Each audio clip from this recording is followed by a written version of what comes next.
everyone. Today we are going to have a live discussion with Mr. Arvind Shinde, a prominent writer who is now in writing a new book, soon to be published. So here we have Mr. Arvind Shinde. Welcome, sir. Thank you, Ms. Suhani. So, sir, we all are a great fan of your books. Now we are looking forward at the book which is going to be published soon. We all are very curious to know about the book title and some information on it.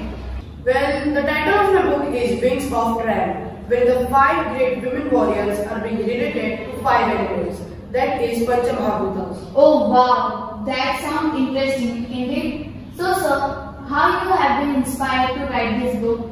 Well, as the 5 elements, namely Earth, that is Prithvi, water, that is Jal, then fire, that is Agni, wind, that is Vayu, and space, that is Akash. Each have their own features.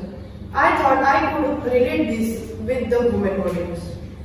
Oh, that's great, sir. Thank you. So the first element is Earth, which features the Rajmata of Swaraj, that is Jijabai, the mother of Chhatrapati Shivaji Maharaj and creator of Shivaji. Oh. The way the Earth is home planet to all living organisms, giving equal status to all biodiversity, a vision to establish Swaraj, a home for everyone irrespective of people, caste, creed, gender, etc., wherein all can enjoy equal rights. The way the earth nurtured the seed once it is sown, making it grow into tree to provide shade and fruit to others. Same way Jijabai bared all the external thunders but nurtured Shivaji Maharaj to become the king of his subjects. Yes, sir. I can imagine the way Jijabai has nurtured Shivaji Maharaj. Shivba, पाहिली ती पहार मुरारपंत जगदेवाने इथे रोवली आहे. ही पहार नाही, दहशत आहे, मुघलांचा दरारा आहे, राजे भोसले नेस्तनाबूत झाल्याची खून आहे. शिवबा, जोपर्यंत पहार आणि ही तुटकी वाहन आहे तोपर्यंत या भूमीत दिवा नाही. हत्यार उचलायचं नाही. काय हत्यार उचलायचे नाही? एवढंच नाही तर नजरेनं भुई सोडायची नाही. इथं कोणी वहिवाट वस्ती करायची नाही. शिवबा, तोडून टाका ही तुटकी वाहन, उपटून टाका ती पहार. द्या रयतेला भरवसा, द्या तुमची ओळख. जी आई साहेब, आता हे संपणारच. शिवबा, स्वत्व हरवलेल्या माणसात जिद्द आणि विश्वास निर्माण करायचा आहे तुम्हाला. जुलमी सुलतानशाही संपवून स्वराज्य निर्मिती करायची आहे तुम्हास. यासाठी तुम्ही सक्षम व्हा. कशी आज्ञा आई साहेब. लक्षात असू दे, आता माणसानेच नाही तर बांधावरच्या हर एक झुडपाने सैनिक व्हायला हवं. गावातलं हर एक घर, हर एक झोपडी हा स्वतंत्र किल्ला व्हायला हवा. प्रत्येक वासा हा भाला बनायला हवा. तरच हा देश जगेल, अन्यथा भयंकर गुलामी. बाजी, या सगळ्यांना शस्त्राग्रह दाखवा आणि आज दुपारचे भोजन आम्ही यांच्या सोबतच करू. It's really amazing, sir. The next element is water, which is being depicted in Padmashri awarding Shrimati Sindhutai Sarkar. Yes, sir. By just listening the name of this great legacy, it reminds us serenity. Yes, as water is said to be life, Jeevan, Shrimati Sindhutai Sakpal has also been a life savior to many orphanages, profoundly known as Mai, the mother of orphanage. As the water flows on the earth, springing up all the life, Shrimati Sindhutai Sakpal has also been the Jeevan of many destitute, distressed children and women. That's true, sir. Shrimati Sindhutai Sakpal is an epitome of humanity. मी एक साधी बोळी बाई, सिंधुताई सकपाळ. जगता जगता इथपर्यंत कशी काय आले कळलंच नाही हो. मी हाफ टाइम 4थी पास आहे, तरी मला वाचनाचा आणि लिहिण्याचा फार नाद. जास्त शिकलेली नसून पण पुढे जाऊन मी पुस्तक लिहिलं आणि आज ते पुस्तक कर्नाटकात 10वीच्या अभ्यासक्रमाला आहे. क्या बात आहे. मी गरोदर असताना सासरच्या माणसाने मला घराबाहेर काढलं. मी गायीच्या गोठ्यामध्ये मुलीला जन्म दिला. गायीने माझं रक्षण केलं. तेव्हा गाय माझी माय झाली. तिथेच मी तिला वचन दिलं की पुढे काहीही झालं तरी मी गरिबांची माय होईल. सासरच्यांनी हकलल्यानंतर मी माहेरी आले. आईने सुद्धा हकललं. मग हिंडत राहिले. गाणं गाऊन खाणं मिळवलं. इकडून तिकडून भाकरी मिळवली. भीक मागितली. तेव्हाच एखादा मरायला टेकलेला गरीब दिसला की त्याला मी भाकरी देऊन त्याची आई व्हायचे. पण मला तेव्हा कळलं की आपल्या समाजसेवेची सुरुवात येथूनच आहे. जर मला अनेकांची आई व्हायचं असेल तर स्वतःचं बाळ जवळ ठेवून चालणार नाही. का माहितीये? माझ्यातील आई चुकेल. मी बाकीच्या मुलांपेक्षा स्वतःच्या मुलीवर जास्त प्रेम करेन. मग मी माझी एवढीशी मुलगी माझ्या पुण्याच्या दगडूशेठ हलवाई गणपती ट्रस्टला दिली. तुम्ही माझं बाळ सांभाळा, मी जगाचं सांभाळते. माझी मुलगी त्यांनी मोठी केली, पण मला भीती वाटत होती. ती मोठी झाल्यावर कधीतरी मला विचारेल, तू लोकांची आई झालीस, पण माझी आई कुठे आहे? पण आता जेव्हा तिला पत्रकारांनी विचारलं, ममता तुला काय व्हायचंय? ती म्हणाली, मला माझ्या आईची आई व्हायचंय. पुढे अनेक अनाथ मुलांना मी सांभाळलं. सगळे शिकूनच मोठ्या पदावर आहेत. 42 वर्ष झाली बेटा. हजारोंची माय झाले. 282 जावई आले. 48 सुनांची सासू आहे. 250 गायींची आई आहे. बाळा 750 पुरस्कारांची मानकरी आहे. हम भी कोई कम नाही. बाळांनो, संकटावर पाय देऊन उभे राहा. त्याला घाबरू नका. संकटावर पाय देऊन उभे राहिलो की संकट आपल्याला वेलकम म्हणतं, रस्ता नवा दाखवतो. वाटेतले काटे सहन करायला शिका.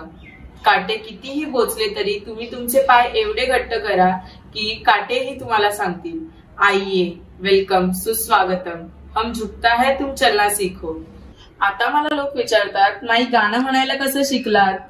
अरे बाबा, गाणं म्हटलं की खाणं मिळतं आणि भाषण दिलं की राशन मिळतं. वाटेवर काटे पाय अणवाणी परी, काळजात माझ्या जनाईची गाणी. वाटेवर काटे पायाखाली वाळवंट, पायावरी भेगा परी, काळजात माझ्या वाहे चंद्रभागा. वाटेवर काटे मुखी माझ्या ज्ञानेशाची, वो वेल्लडी वाळ, नामयाची विणा माझी, नामयाची विणा माझी, तुकोबाचे टाळ.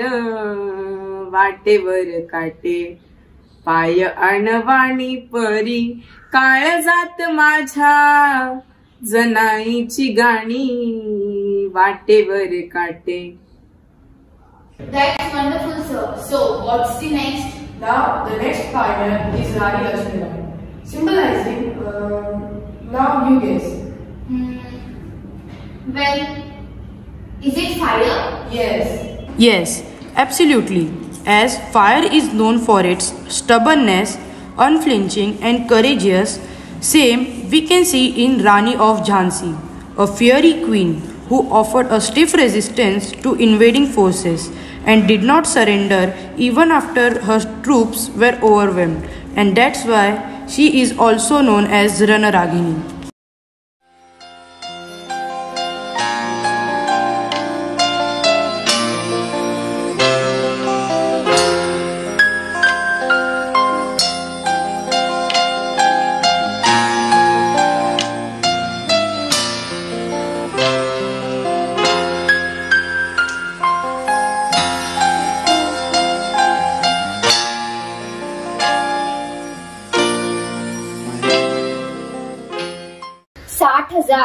साठ हजार कीमत लगाई है उन अंग्रेजों ने हमारी अनमोल झांसी की। वो चाहते हम झांसी उनके हवाले कर दे? हरगिज नहीं। आपके पिताजी जाने के बाद उन अंग्रेजों ने तुम्हें झांसी का वारिस मानने से इनकार कर दिया है।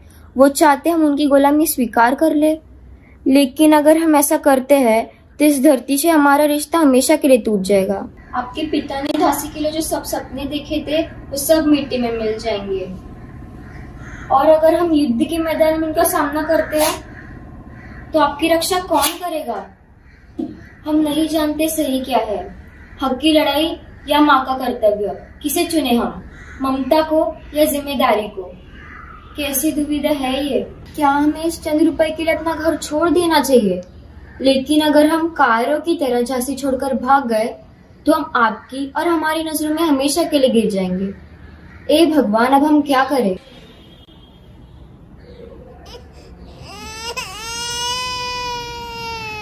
हाँ दामोदर, हाँ, हम लड़ेंगे। अपने हक के लिए हम जरूर लड़ेंगे, और एक माँ का कर्तव्य भी पूरी तरीके से निभाएंगे, ताकि आपके भविष्य में कायरता की कोई भी परछाई ना हो। आखिरी दम तक झांसी की मर्यादा की रक्षा करेंगे। मौत को गले लगाएंगे, लेकिन आप पर कभी आँच नहीं आने देंगे। मेरा वादा है आपसे भी और झांसी से भी। Yes, so you are choosing the most appropriate figure which exactly goes with their elements. Now, the fourth element, that is wind. Wind is known for its speed and mobility, which I can see in Savitribai Phule. As wind is known for its mobility and speed, though whatever can obstruct it, I can see the same in Savitribai Phule. As the wind is progressive, the same I can see in Savitribai Phule, in spite of facing innumerable hardship to take her social mission forward. But Savitribai had overcome all the obstacles with her great and immense determination, and that's why she is a path-breaking pioneer. लिही आणि माझ्या मागून म्हण. क ख ख. अगं नीट लक्ष दे. काय चाललंय तुझं? मला जमत नाही. जमत नाही कसं? जमलंच पाहिजे आणि यात काही एक अवघड नाही. चल. एक विचारू, मी शिकलंच पाहिजे का? म्हणजे? बायकांनी लिहायचं वाचायचं नसतं असं सगळे बोलतात.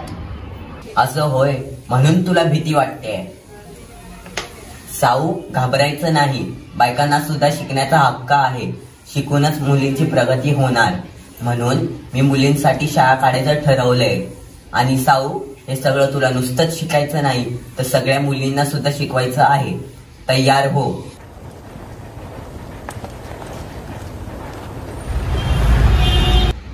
मुलींना शाळा शिकवायला चाललीस का? मग थांब, हे घे. आम्हाच सह्याद्रीची उंची सांगते का? यांनी त्यांनी आपली पायरी बघून राहावं आणि अजूनही कळत नसेल ना तर हे घे. आता रंगपंचमी खेळून झाली हा. आता आधी घरी जा आणि बघ स्वतःकडे हा. तुमचं झालं असेल तर मी जाईल, पण मी शाळेतच जाईल. एकदा सांगितलेलं कळत असेल ना तर मनात कोरून ठेव. बायकांनी आपल्या घराबाहेर पडू नये हो. फक्त हवं तर पौर्णिमा, हळदी कुंकू, लग्न यावेळेस बाहेर पडावं. याशिवाय जर का स्त्री बाहेर पडली तर समाज नाव ठेवतो हो. वाटेल तेवढं बोला, वाटेल तेवढं मारा, पण आता मी थांबणार नाही. मी मुलींना शिकवणारच. ज्योतिबा फुले यांच्या फौजेतील मी शिलेदार झाली आहे. आता त्यांचा लढा माझाही लढा आहे. Wow, that's an exact representation. So, now what's the next? So the last element is space. Space shows the sense of depthness, which I can see in the ordering of Padma Bhushan Shrimati Tarabai Modak. Yes, sir. I am an ex-student of Tarabai Modak English Medium School. Feeling very proud to be a part of it. Oh, good. So you are lucky. Yes, sir.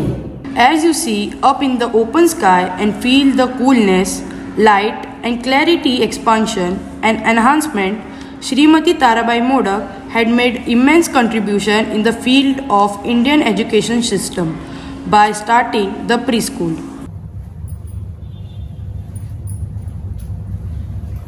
Durga, अगं बाई तुम्ही या.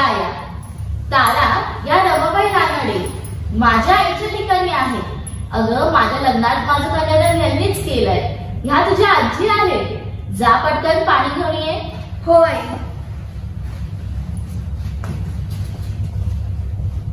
दुर्गा, ताराचा अभ्यास कसा चालू आहे? उत्तम.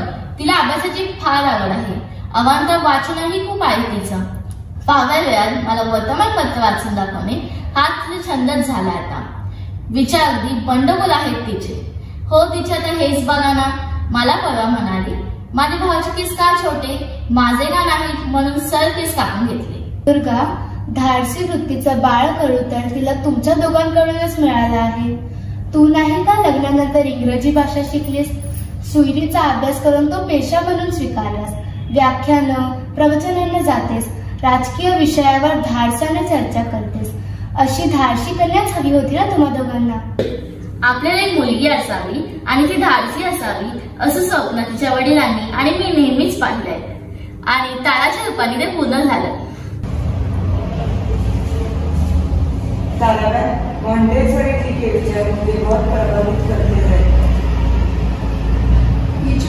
हम उनकी शिक्षा पद्धति को स्वीकार एज इट इज नहीं करेंगे, क्योंकि भारतीय शिक्षा पवित्रता की एक झालर है. इसलिए हम मॉन्टेसरी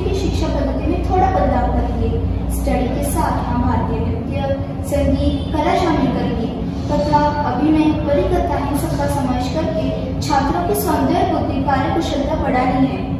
गरबा, रास, रंगोली, धान की रंगोली, काठियावाड़ी, भरत काम, बाग काम, सर प्रवास, इन सबका समावेश अभ्यासक्रम में होना चाहिए। ताराबेन, आप में शिक्षा को समृद्ध बनाने की ताकत है। आपके जैसे टीचर इस भूमि को मिली है, ये इन सबका भाग्य है। ताराबेन, आज तो आप लोग घणું काम बाकी છે। गरीब हिंदुस्तानी शिक्षा के लिए हम क्या कर सकते हैं? गिजूबाई, गरीब बच्चों के लिए भी मैं बाल मंदिर चलाऊंगी। यहाँ का हर एक झोपड़ी का बच्चा पढ़ेगा। इसके लिए अनेक प्रयोग करूंगी। मैं अभी महाराष्ट्र में काम करना चाहती हूँ। मुंबई दादर में शिशु विहार की स्थापना करनी है। इसका मैं दादर भगिनी समाज बहुत सहायता कर रहा है। मुंबई जाकर पहले पालक लोगों से बात करनी होगी, उन्हें समझाना होगा।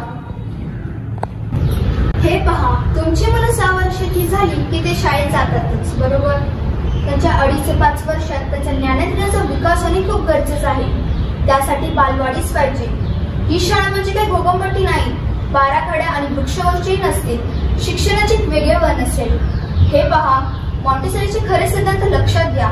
मुलांना शेफारून ठेवणे, मन मानेल तसं वागू देणे म्हणजे मॉन्टेसरीची पद्धत नाही। त्यांच्या व्यक्तिमत्वाला आवश्यक आणि पोषक स्वातंत्र्य द्यायला हवं। आमच्या शिशु विहारात एखादं खेळणं त्यांनी खेळायला घ्यावं की नाही, त्यासोबत त्यांनी किती वेळ खेळावं हे स्वातंत्र्य त्याला आहे। परंतु दुसऱ्याच्या हातातलं खेळणं हिसकावून घ्यायचं नाही, घसरगुंडीवर किती वेळ घसरायचं, धक्काबुक्की करायची नाही, क्रम सोडायचा नाही, हे आम्ही सांगू तेच। हे पहा, बाल मंदिर म्हणजे घर नाही, तुमच्या मुलाचं पूर्ण घर आहे। ही हौशीची किंवा चैनीची गरज नाही, एक शैक्षणिक गरज आहे। या बाल मंदिरात लेखन वेगवेगळ्या पद्धतीने शिकवले जाईल। नुसती अक्षर हाताने, सारख्या शब्दांसारखे शब्द जुळवणे या पद्धतीने शिक्षण दिले जाईल। मुलांना लिहिण्याची सक्ती नसेल, कळीचे फूल व्हावं इतक्या स्वयंस्फूर्तीने लिहिण्याची क्रिया होणे गरजेचे आहे। आणि म्हणूनच श्रुत लेखन, गती लेखन, सुलेखन आणि शुद्ध लेखन अशा लेखनाच्या पायऱ्या असतील। फिमेल ट्रेनिंग कॉलेजच्या प्राचार्यपदाचा त्याग करून स्वेच्छेने समाजकार्य करण्यासाठी ज्या बाईंनी आपलं अख्खं आयुष्य पणाला लावलं, ज्यांनी पाश्चात्य शिक्षण पद्धतीवर आधारित वेगवेगळे प्रयोग केले, त्या शिक्षिकेच्या हातात जर आपलं बाळ गेलं तर त्याचं नक्कीच कल्याण होईल असा विश्वास पालकांना होता। आणि म्हणूनच त्यांनी आपली बाळं ताराताईंच्या हातात सोपवून दिली। ताराताईंनी यासाठी कुठलीच जाहिरात केली नाही। एकदा बालक शाळेत आलं की त्याच्यातील सकारात्मक बदल पालकांना जाणवायचा। मुलांची संख्या दुपटीने वाढली। गंमत अशी व्हायची की सुट्टीच्या दिवशी सुद्धा हे बाळ सांगायचं की आम्हाला शाळेत जायचंय, आज शाळा बंद आहे, विश्वास बसायचा नाही। मग उन्हात आई शाळेत घेऊन यायची आणि बंद दार दाखवायची। असे अनुभव वारंवार येत असत। अनु, तुझ्यामध्ये मला माझा खास अनुयायी दिसतो। कामाच्या बाबतीत तुझ्यातला वाघ जागा होतो। शिशुविहारात प्रशिक्षणकर्ता म्हणून काम करत असताना हे पाहिले मी। आता आपल्याला बोर्डी या गावाची प्राथमिक पाहणी करायची आहे। मुलं किती संख्येने मिळतील, योग्य जागा शोधणे, गावातील लोकांचा परिचय करून त्यांना कामाची माहिती देणे, दूध, पालेभाज्या यांची जुळवाजुळव करणे, ही सगळी बालशाळी कामे तुला करायची आहेत। अनु ताई, तुम्ही सांगा फक्त। ताई, मी काय म्हणते, जंगलपट्टीतील बाल्य आणि आदिवासी मुलांच्या शिक्षण समस्येवर अभ्यास करताना असे लक्षात आले की या भागासाठी शासन जे प्रयत्न करत आहे ते अगदी तोटके आहेत। आदिवासीचे काही विशिष्ट आर्थिक सामाजिक प्रश्न आहेत आणि ते मुलांच्या शिक्षणाच्या आड येतात। मुलं का नाही शाळेत? ती घरातून बाहेरच पडत नाही। मग चला अंगणात, या अंगणवाडी। मुलं कुरणात गुरं चालायला घेऊन जातात। मग चला कुरण शाळा। काही मुलं कुठेतरी जाऊन उद्योग करून पोट भरतात। मग अर्धवेळ शाळा आणि मग उद्योग शाळा। हे बघ, आपल्यातील आणि त्यांच्यातील भिंत जर बाजूला करायची असेल तर बालवाडीच्या माणसांनी रोज पाड्यावर जायला पाहिजे। बसून गप्पा मारायचं, काम करायचं, गाणं म्हणायचं, नाचायचं, मुलांच्या बरोबर रानात जायचं, मासे पकडायचे, खेळ खेळायचं। जर त्यांची कल्पनाशक्ती चेतवायची असेल तर आपल्याला अनेक प्रयत्न करावे लागतील। आदिवासी लोकांना शिक्षणाचे महत्त्व पटवून द्यायचं असेल तर त्यांचा अनुरूप अभ्यासक्रम तयार झाला पाहिजे। अक्षरांच्या बेडीत अडकवणे म्हणजे शिक्षण नव्हे। निसर्ग मोठा पुस्तक उघडून बसलेला आहे, छापील ज्ञान कशाला? झाड, फूल, पान, बेडूक, मासे, इंद्रधनुष्य हे सगळे वाचता आले पाहिजे। म्हणजे पुस्तकांशिवाय कसं शिकवायचं ताई? सहज पाठ। म्हणजे काय? मराठी शब्द आणि आदिवासी शब्दांचा मेळ घालून गाणी तयार करायची. आई कोड गेली डोंगरी. डोंगरी कशाला? फाटी आणायला. फाटी कशाला? धान आणायला. धान कशाला? खायला. धान रांधून चट खाऊ खा पटपटपट. सहलीद्वारे शिक्षण द्या. कुठे सहल न्यायची? न्या की ओढावर. ताई, दररोज ओढ्यावरून तर येतात. जाऊ दे, पसवाना काठावर. शिकवा जरा कसा वाहतो, पाणी कसं वाहतं. जुळजुळ खळखळ शिकवा ना शब्द. ताई, तुम्ही काय केले नाही तो शिक्षणासाठी? तुम्ही डोंगर चढलात, झोपडीत गेलात, खूप चाललात, रानात फिरलात, शेकडो मुले दत्तक घेतली, स्वच्छ केलीत आणि शिकवली. तुम्ही नेतृत्व केले, शिक्षक घडवले. हे शिक्षक नुसते शिक्षक नाहीत तर ते गुराखी बनले, डॉक्टर बनले, परिचारिका बनले, धोबी बनले, सुतार, शिंपी, शेतकरी सारे काही बनले. आमच्या पुढे आदर्श आहे तुमचा, आमच्या ताराबाईंचा. ताराबाईंनी पालकांसाठी पुस्तकं लिहिली, बालकांसाठी पुस्तकं लिहिली, बडबडगीतं लिहिली, शिक्षण पत्रिका नावाचं मासिक सुरू केलं, लोकगीतांना आणि लोककथांना लेखी प्रतिष्ठा मिळवून दिली. समाज आणि पालकांच्या बालसंगोपनावर प्रबोधन करणं हा उद्देश होता. प्रदर्शने, पालक मेळावे, सभा याद्वारे बालशिक्षणाबद्दल कुतूहल, जिज्ञासा आणि ममत्व भारतीय सुज्ञ व्यक्तींना पटवून द्यायचं फार मोठं मुलाचं कार्य ताराबाईंनी केलं. मुंबई राज्याच्या विधानसभा सदस्य त्या होत्या. प्राथमिक शाळा पाठ्यपुस्तक समितीवर त्या होत्या. गांधीजींनी बुनियादी शिक्षण पद्धतीचा आराखडा तयार करण्यासाठी ताराबाईंना पाचारण केले होते. या सगळ्या कार्याची फलश्रुती म्हणून ताराबाईंना पद्मभूषण पुरस्काराने गौरवण्यात आले. आज ताराबाईंची आठवण तीव्रतेने येते कारण नवीन शैक्षणिक धोरणात प्रथम बालशिक्षणाचा विचार केला गेला. 5+3+3+4 या आकृतिबंधात लहान मुलांच्या प्रमाणित अभ्यासक्रमाची शिफारस झाली. हे ताराबाईंना तेव्हाच अपेक्षित होतं. कुतूहल, निरीक्षण, सहज शिक्षण किंवा हात आणि डोळे यांचे समायोजन, खेळाद्वारे शिक्षण याचा विचार जो नवीन शैक्षणिक धोरणात होतोय तो त्यांनी 85 वर्षापूर्वीच केला होता. ताराबाईंनी स्थापन केलेल्या शिशुविहार या संस्थेला 85 वर्ष पूर्ण होत आहेत. त्यांनी निर्माण केलेल्या या वास्तूत आज Shishuvihar pre primary school, Tarabai Modak primary English medium school, Tarabai Modak secondary English medium school, Abhinav प्राथमिक शाळा, शिशुविहार माध्यमिक विद्यालय, ताराबाई मोडक अध्यापक महाविद्यालय या शाखा कार्यरत आहेत. आकाशा एवढं विस्तीर्ण कार्य करणाऱ्या पद्मभूषण ताराबाई मोडक यांना मानाचा मुजरा. That's really a great work, sir. It sounds really interesting. Now we all are very much keen to read this book. Sir, waiting for it to get published. Thank you for this brief introduction of your forthcoming book and really grateful for sharing 4 precious time with us. You are most welcome and it's my pleasure. I hope you would like the book. Thank you and thanks a lot.